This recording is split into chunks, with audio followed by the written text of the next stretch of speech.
Bom dia, Escola de Profetas. Bom dia. Feliz sábado. Feliz sábado. Feliz sábado, Aninha. Feliz sábado, Profetário. Feliz sábado, igreja. Feliz sábado. Um feliz sábado para você também que está em casa. Que o Senhor te abençoe muito nesse dia maravilhoso. E se essa é a sua primeira vez, seja muito bem-vindo à nossa casa. Amém. E hoje é um dia muito especial, né? O Senhor nos promete nesse dia de hoje cura, né? Cura para o pecado, cura para todos os problemas que não foram resolvidos e que você hoje possa se achegar ao Senhor nesse dia tão especial e saber que o Senhor está te esperando para encontrar. E o Senhor está nos louvores, o Senhor está nas orações e no estudo de hoje também. E para começar melhor esse dia, nós vamos fazer uma oração agora.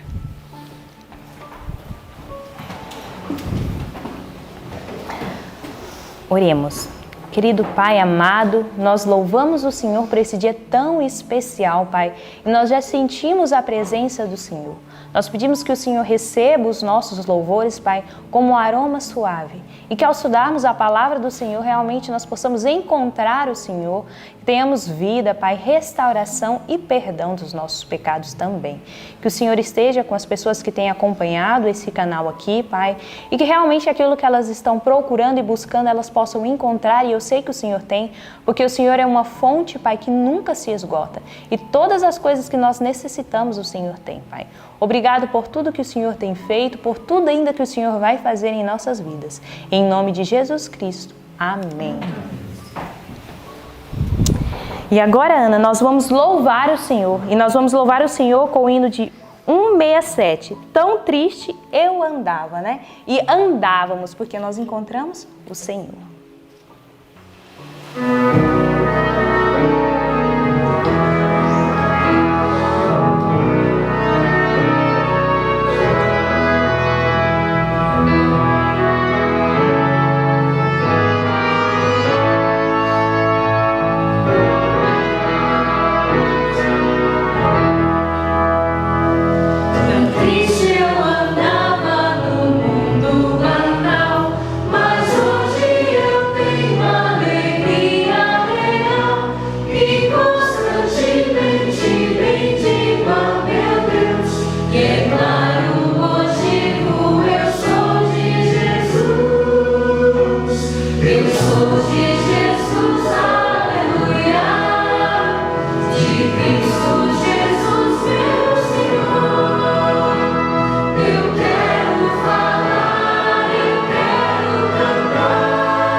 Aleluia, pois nós somos de Jesus. Amém. Neste momento, chegou a hora dos versinhos que a gente decora, que já está decorado no nosso coração, né? É verdade, hoje é o último dia, né? Último dia que tem. Vamos lá, Lucas 1:20. No 3, 1, 2, 3. Lucas 1:20. E eis que ficarás mudo, e não poderás falar, até o dia em que essas coisas aconteçam, porquanto não crestes nas minhas palavras, que a seu tempo se hão de cumprir. Lucas 1:20. Lucas 1:20. E eis que ficarás mudo, e não poderás falar, até o dia em que essas coisas aconteçam, porquanto não creste nas minhas palavras, que a seu tempo se hão de cumprir. Lucas 1:20. Lucas 1:20. E eis que ficarás mudo, e não poderás falar, até o dia em que essas coisas aconteçam, porquanto não creste nas minhas palavras, que a seu tempo se hão de cumprir. Lucas 1:20. Amém, louvado seja Deus. E agora nós vamos ficar com o estudo. Que o Senhor Jesus Cristo te abençoe e que você tenha um bom dia. E até amanhã. Bom dia para você que está aí do outro lado, bom dia para você que está nos acompanhando. Há tanto tempo já estamos juntos, né? Se você parar para pensar, nós já estamos finalizando o livro Patriarcas e Profetas e até aqui o Senhor nos ajudou para que fôssemos fiéis, né? Em cumprir aquilo que está no ano bíblico. E quantas coisas da Bíblia nós já lemos, não? Quanta história nós já aprendemos, quantas lições o Senhor Deus já deu ao nosso coração. E hoje não será diferente, hoje nós temos mais uma parte da Bíblia, mais uma parte da história do povo de Deus para meditarmos e aprendermos qual é a maneira certa de se viver. E hoje nós estamos centralizados nos capítulos, nos finaizinhos dos capítulos de 1 Samuel, né? No capítulo 29 e 30. E também lemos o capítulo 1 do livro 2 Samuel. Tá bom? E agregado a isso, nós estamos também lendo o Patriarcas e Profetas, capítulo 68, Davi em Ziclag. E vamos aprender grandes coisas, não? Veja só, eu gostaria de lembrar a vocês que nessa fuga de Davi, fugindo de Saul, Davi teve alguns momentos de alto e baixo. Ele viveu uma experiência muito grande ao lado do Senhor, de dependência e confiança no Senhor, mas houve alguns momentos que Davi fraquejou nessa confiança. E o capítulo de hoje vai falar exatamente disso, dessa falta de confiança no Senhor. O que Davi fez? Davi estava fugindo de Saul e por medo ele se escondeu na terra dos filisteus. Imagina só você se esconder na terra do seu pior inimigo. Mas naquele momento parecia bem para a cabeça de Davi que o seu pior inimigo seria, na realidade, o seu melhor amigo agora. E então ele se escondeu na terra de Ziclag, lá no meio dos filisteus. E o nosso estudo de hoje começa dizendo que essa atitude de Davi foi uma atitude que levou ele para uma situação muito difícil. Você já conhece aquele verso da Bíblia que diz assim: há caminhos para o homem que parecem ser direitos, não? Mas no final, são caminhos de morte. Para a cabeça de Davi, parecia o melhor caminho no momento. Para fugir da morte pelas mãos de Saul, parecia que a terra dos filisteus era o melhor abrigo. Mas esse caminho levou para um caminho de morte. Do que nós estamos falando? O capítulo 29 de 1 Samuel começa dizendo que os filisteus, por instigação demoníaca, decidiram lutar contra o povo de Israel. E lá estava Davi agora sendo convidado a pelejar contra o seu próprio povo. Imagina que situação Davi agora estava. Ele estava envolvido entre a cruz e a espada. Se eu fugir, vou ser taxado como covarde, ingrato e traidor. Mas eu não posso lutar contra o povo do Senhor. Imagina isso. Como é que eu vou assumir um trono, sendo que eu entrei em luta contra o meu próprio povo? Davi agora estava num grande problema. E aqui nos diz, no livro Patriarcas e Profetas, a ação do mundo espiritual em favor daqueles que são fiéis ao Senhor. Porque embora Davi tivesse em seu coração fraquejado na confiança para com Deus, o texto nos diz que ainda era propósito do coração de Davi ser fiel a Deus. E como ele tinha esse propósito no coração, Deus poderia intervir a favor de Davi. Davi havia errado, mas agora que ele tinha percebido o seu erro, Deus, em sua infinita misericórdia, atuou em favor de Davi. para livrá-lo daquele erro. Olha só, o parágrafo que começa: Davi foi levado a compenetrar-se de que tinha errado o seu caminho. E diz o seguinte: mas o Senhor, em sua grande misericórdia, não castigou este erro de seu servo. Olha que interessante. Deixando-o entregue a si mesmo em sua angústia e perplexidade. Pois embora Davi, perdendo seu apego ao poder divino, houvesse vacilado e se desviado da senda da estrita integridade, era ainda o propósito de seu coração ser fiel a Deus. Olha que interessante. Deus, em sua misericórdia, ele atuou para livrar Davi desse tipo de situação. E o que foi que Deus fez? Diz que os filisteus estavam ocupados demais com os anjos do mal, influenciando a cabeça deles a lutarem contra o povo de Israel. E aí, os anjos do Senhor aproveitaram essa oportunidade e começaram a trabalhar na cabeça dos príncipes. E dizer assim: olha, melhor não levar Davi. E foi exatamente isso que aconteceu. Os príncipes não quiseram que Davi participasse dessa guerra. Dizer, não, vai que ele vira a cabeça e ele queira se virar contra a gente, pelejar contra a gente. Não vamos levar ele não, de jeito nenhum. E aí Deus conseguiu atuar em favor de Davi para que Davi não tivesse que cometer esse erro contra o povo do Senhor. Mas olha só que interessante. Quando Davi escuta isso da boca de Aquis, que era o rei de onde ele estava, ele fez algo muito terrível. Olha só o que foi que Davi respondeu aqui em 1 Samuel, capítulo 29, versinhos 8. Eu vou ler aqui para você, tá? Então disse Davi a Aquis: por quê? Que fiz? Ou que achastes no teu servo desde o dia que esteve diante de ti até o dia de hoje, para que não vá e peleja contra os inimigos do rei, do meu senhor? Olha só a dissimulação de Davi. Davi estava sendo livrado de um problema e estava se enfiando em outro. Por quê? Muitas vezes a gente comete erros e às vezes a gente tende a amenizar os nossos erros, né? Dizendo que não é bem assim, que exagero. E a gente às vezes tenta consertar o nosso erro. Mas Deus enxerga o nosso erro como ele é. Porque Davi estava dissimulando. E o texto aqui no Patriarcas e Profetas diz que Deus enxergava aquilo como um engano. Davi estava se envolvendo em uma atitude muito errada. Ele estava se envolvendo com engano ao dissimular. Mas eu queria tanto ir na guerra com o Senhor. Não, por favor. E aí, olha a resposta de Aquis. Aquis disse assim: eu sei que você é como um anjo para mim. Que terrível, que vergonha, Davi ouvir isso de um ímpio, que vergonhoso, e na realidade ele só estava enganando Aquis.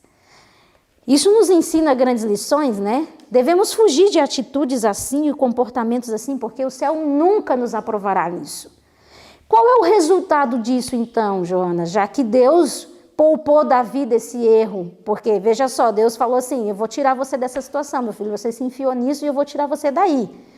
Mas olha só, Deus ele tem solução para o pecado. Mas e as consequências? Como é que ficam? Davi recebeu as consequências do erro dele. Quais foram as consequências?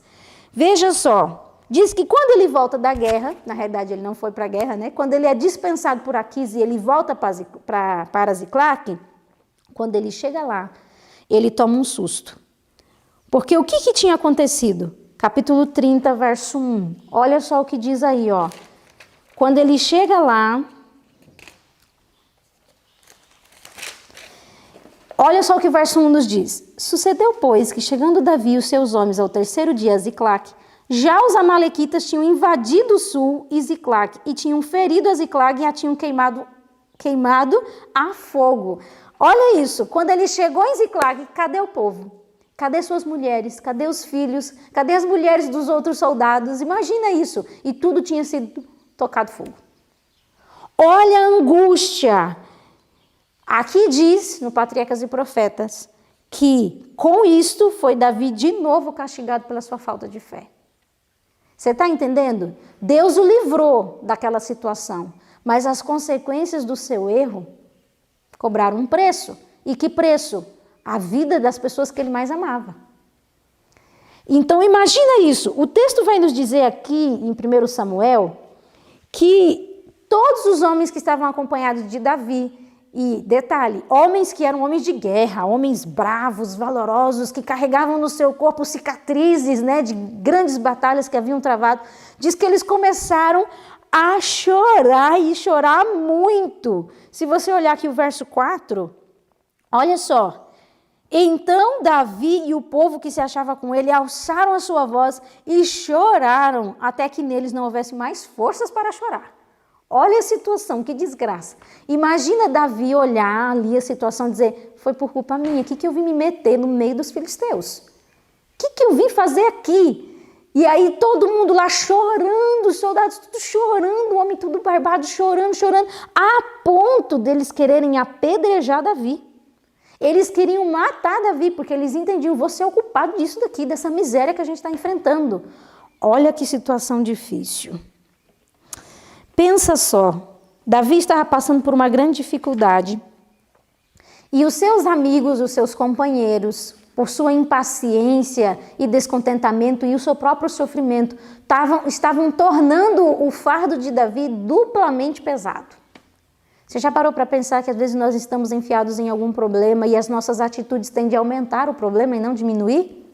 Era isso que esses homens estavam fazendo? O texto aqui nos diz que agora Davi não tinha mais apoio humano nenhum. Ele não tinha os filisteus, ele não tinha o povo dele, ele não tinha os seus próprios amigos que estavam fugindo com ele, ele não tinha mais família. Quem que ele tinha?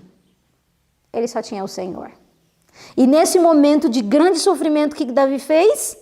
Davi buscou o Senhor e questionou, Senhor, eu vou atrás desse povo dos amalequitas, eu vou encontrar ainda essa família, minha família, e Deus disse, vai que eu vou devolver tudo a você. Olha como Deus é misericordioso, Deus é gracioso demais. Por que eu estou dizendo isso? Porque quando Davi invadiu a terra dos amalequitas, Davi matou todo o povo que tinha lá. Matou todo mundo, não deixou um. Destruiu tudo. E ele foi por ordem de Deus. Deus pedia para que ele fizesse essas guerras contra os inimigos do Senhor. Só que quando os amalequitas foram contra a terra de Ziclag, uma coisa muito interessante aconteceu. Eles não mataram ninguém. Não mataram uma só pessoa. Eles pouparam todas as pessoas com o objetivo de causar mais honra a eles. Isso era o que tinha na cabeça dos amalequitas. Mas na cabeça de Deus, na realidade, foi o freio do Senhor. Eles não mataram porque o Senhor não permitiu. O Senhor Deus colocou um freio, porque Deus devolveria aquela família a Davi. E olha só o que está escrito aqui no parágrafo que começa. Todos os poderes terrestres. Olha que interessante você pensar nisso. Eu quero que você pense no Deus que você serve. Às vezes a gente se enfia em algumas situações ou passa por alguns problemas que a gente pensa assim, pronto, agora eu estou abandonado a esse tipo de situação. Na realidade, Deus nunca sai do trono e Ele nunca perde o controle de uma situação. Olha o que o parágrafo diz. Todos os poderes terrestres estão sob o domínio do Ser Infinito. Amém, aleluia por isso. Ao mais poderoso governador, ao mais cruel opressor, diz ele, até aqui virás e não mais adiante. Qual é o poder que tem um governador, um presidente ou qualquer outra pessoa à frente do nosso Deus? Nenhum, porque ele só vai aonde Deus deixa. O poder de Deus é constantemente exercido para contrariar as forças do mal. Ele está sempre em ação entre os homens, não para os destruir, mas para corrigi-los e preservá-los. Olha que legal isso. Quando Deus manda, até o diabo obedece. E os amalequitas não matou ninguém, porque Deus disse, você não toca neles, eles são meus. E o que aconteceu? Davi saiu correndo atrás daquele povo. E dá-lhe correr, diz que foram tão rápidos, que alguns não conseguiram acompanhar a corrida. Alguns não conseguiram acompanhar de tão rápido que eles foram atrás dos amalequitas. E aí diz que alguns ficaram para trás, 200 homens ficaram para trás cuidando da bagagem. E 400 homens continuaram na corrida. No meio do caminho, eles encontraram um servo dos amalequitas lá abandonado, porque tinha ficado doente e já não servia mais para nada. Então, o que o amalequita fez? Deixou ele para trás. E ele estava já há 3 dias sem comer e nem beber. O que Davi fez? Alimentou, deu comida, deu água. E aí esse homem que eles ajudaram, auxiliou eles a encontrar o acampamento dos amalequitas. E quando chegou lá, aquilo que Deus disse se cumpriu. Ele venceu os amalequitas e trouxe de volta não só a sua família, mas um grande despojo. Um grande despojo. E aí o que aconteceu? Os 400 que foram para a guerra e pelejaram disseram assim, esses 200 que ficaram para trás, esses fracos, não, eles não vão receber nada não. Eles não foram para a guerra, eles não lutaram, o que eles querem receber alguma coisa? Que lindo foi ver a posição de Davi. Olha só, Davi pegou e disse o seguinte, ó, parágrafo que começa, com grande regozijo, os vitoriosos iniciaram a marcha em direção à sua terra. Chegando aos seus companheiros que tinham ficado atrás, os mais egoístas, desregrados, olha as características que a senhora White apresenta referente a esses 400 que não queriam repartir o despojo. Eles eram egoístas e desregrados. Insistiram em que aqueles que não tinham tomado parte da batalha não participassem dos despojos, que lhes bastava a cada um recuperar sua esposa e filhos. Mas Davi não quis permitir tal disposição. Não fareis assim, irmãos meus, disse ele, com o que nos deu o Senhor. Qual é a parte dos que desceram a peleja, tal também será a parte dos que ficaram com a bagagem. Igualmente repartirão. Assim foi resolvida a questão, e mais tarde tornou-se uma lei em Israel, que todos que com honra estivessem ligados a uma campanha militar devessem participar dos despojos, do mesmo modo que os que se acham empenhados no próprio combate. Olha que interessante. Que atitude louvável, não? Davi foi justo. Davi foi justo, porque os 600 estavam envolvidos nessa campanha militar, embora que alguns estavam em funções diferentes. Alguns ficaram cuidando da bagagem porque não conseguiram ir adiante.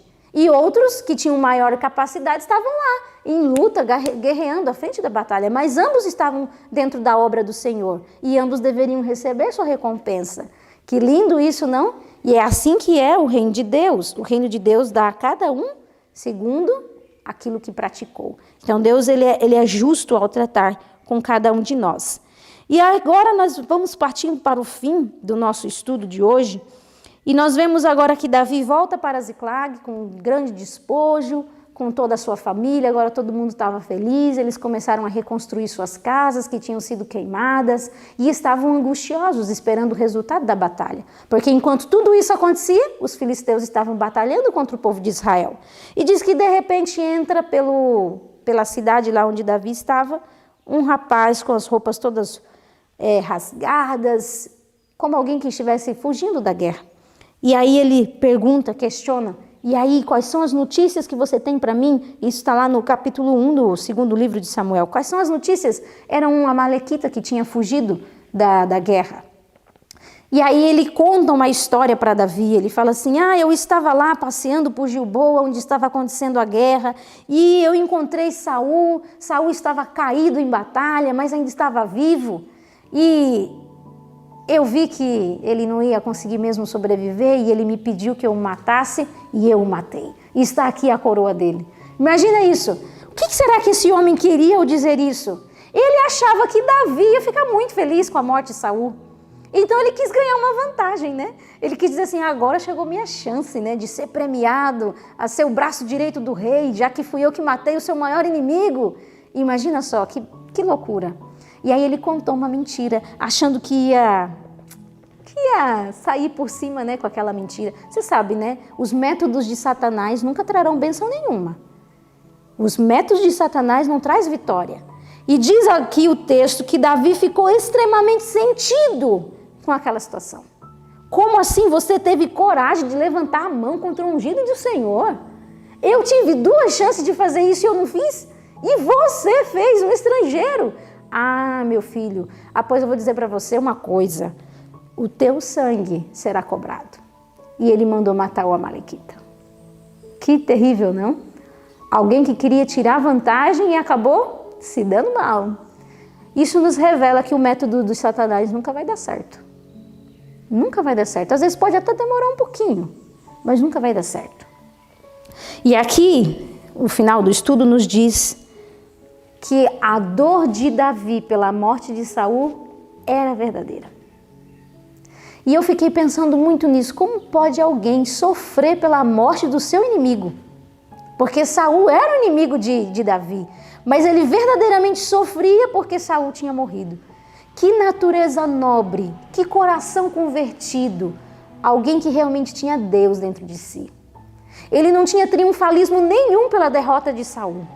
Nenhum. E para pensar, diz que todos começaram a chorar porque Saul, Jonatas, fazia parte do povo de Israel. Você consegue parar para pensar nisso? Às vezes nós vemos alguns dos nossos caindo na grande batalha da vida e nós não sentimos nem compaixão, nem pena. Pelo contrário, a gente escancara isso para o mundo e a gente acaba judiando mais ainda da pessoa que está caída lá no combate da vida. E Davi não tinha essa natureza, porque Davi era convertido ao Senhor. E ele ficou realmente sentido pela morte de Saul e pela morte de Jonatas. E foi nesse momento que ele compôs um cântico. E que cântico foi esse? Um cântico de lamentação pela morte de seu inimigo. Que coisa, não? Nós temos grandes coisas para aprender do Senhor. E o estudo de hoje nos revela isso. Precisamos de um novo coração. Precisamos ser transformados pelo Senhor para termos as atitudes corretas, atitudes que honram o céu. E lembrando bem, o Senhor Deus, Ele tem misericórdia de nós, mas as consequências daquilo que decidimos, elas nos cobram, às vezes, um alto preço. Que o Senhor Deus te ajude e te abençoe no dia de hoje e que o seu coração seja cheio da presença do Senhor. Quero convidar vocês, então, a nos ajoelharmos e orarmos a Deus.